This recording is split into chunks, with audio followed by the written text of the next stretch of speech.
Hi there, how are you all? And welcome back. This is the final stage on the make for the little um, juice carton fairy house. So this is how it's looking so far. So this is part 4, and really what all this one is about is just finishing off those little bits and pieces. As I was telling you when I left the last day, I was painting the roof, and you can see there that I've just used a dry brush and a bit of paint and brushed it on very roughly. I put my top ridge tile, as I showed you, that bendy piece of the egg box. It's perfect as a roof tile. And then I cut little more strips there just as a front facing, just to edge it off. So I used black and grey, just dark grey paint to go in between all of the little bricks I have done, and you can see how it turns it out to look very effective.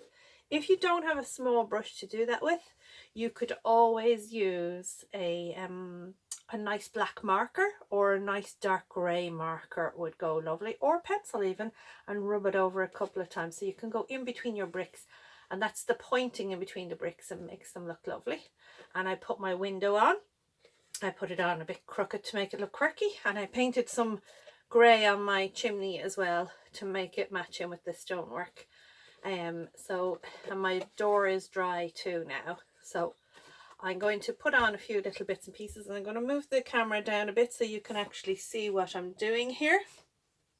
So what I have here then is I have cut out some pieces out of green foam, but you could cut it out of green card, or if you don't have any green card or paper, you could colour some green, or even better, if you wanted to, get your paints and just paint directly onto the little house and add in whatever you want.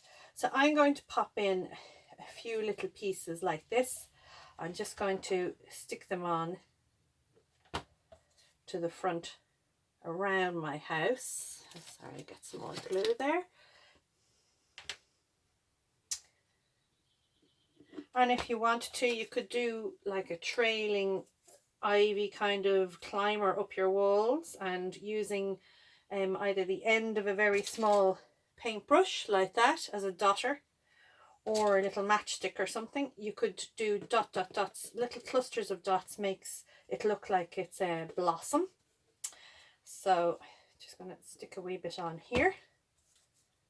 I have a few little things lying about, because obviously I have these supplies for the classes that I'm going to be using. But if you had any bits and pieces like little old cards or toys or little broken off pieces of jewellery or such, you could use those. So I have my grass. What I'm going to use as some flowers is some little pink buttons I have. I just thought they might look nice. So I shall, for speed, I'm using the hot glue, but you can use any glue you have. I'm just going to pop them in as if they're flowers growing along there.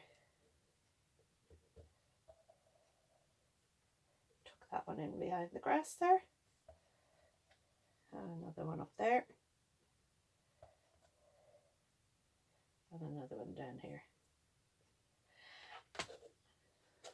See how but you could cut out little flower shapes, draw your flowers on a bit of paper and cut them out, or paint them directly onto your little house, whatever way you want to do it. And then I happen to have a few other little bits here. I have a little wooden bead that I'm actually going to use as a doorknob. So I'm going to put a blob of glue there, just like that. And I'm going to pop that little bead on, so you can see that, and it will dry off. The glue dries clear, so I don't have to worry about that. I've got some other little bits and pieces. I have a little ladybird,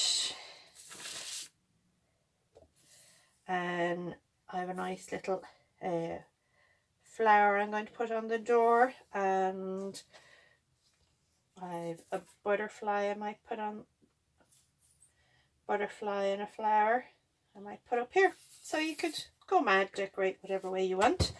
So I'll pop my little ladybird. Don't worry about the glue, as I say, it dries nice and clear.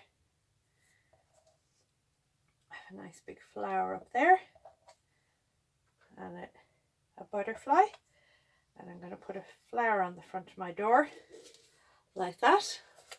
So decorate it up and make it look cute, whatever you want. And then last but not least, I have these cotton buds, and they're a bit kind of funny, or you could just use a normal bit of cotton wool, but I've cut the top off one and stretched it out a little bit, and I'm just going to stick that in the top there to make it look like there's a bit of smoke coming out the chimney. So I hope you get to make your own little fairy house, and I'd love to see pictures of it. I hope you have a good weekend and that you enjoy making this. Take care, bye bye.